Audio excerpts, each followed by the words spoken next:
Now in this equation, we did not come to know about the state of matter. In some cases, we can even show the state of matter by using the symbol S for solid, L for liquid, and G for gas, just the first letter. So here for iron we can write down S, for water we will write down liquid L, for again ferric oxide S, and for hydrogen G. For release of oxygen we can put an upward pointing arrow, and if it is a precipitate, which means if some solid has settled down, then we use the word PPT and a downward pointing arrow. So if we write an equation like this, we even come to know about the state of matter. In some cases, there are some special conditions for a chemical reaction. For example, the presence of heat, a specific temperature, or pressure, or sunlight.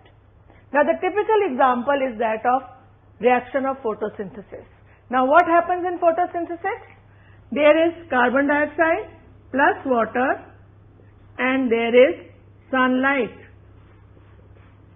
So this condition we can write down on the arrow.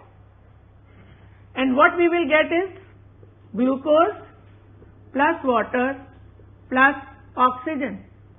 Even in the case of silver chloride, when it is exposed to sunlight, it decomposes to silver and chlorine, like this.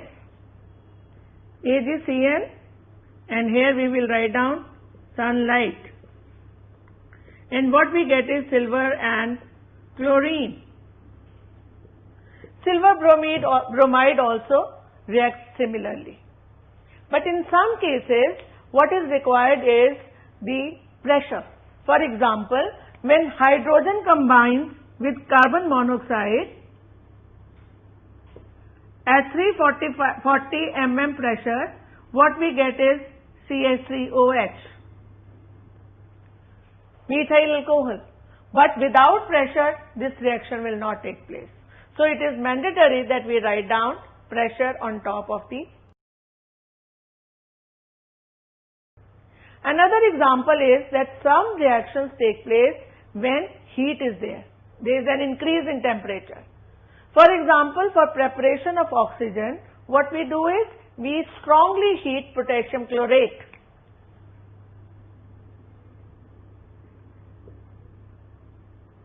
So what we get is KCl plus O2.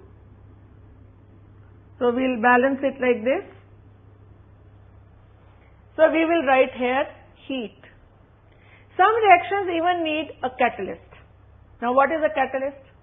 Now two of your friends are fighting and one does not take part but either tries to separate them or tries to create peace or says, okay, now you must give it to him. So in the first case, the first friend was trying to reduce while the other one was trying to increase the fight. Now same is true in the case of chemistry or chemical reactions.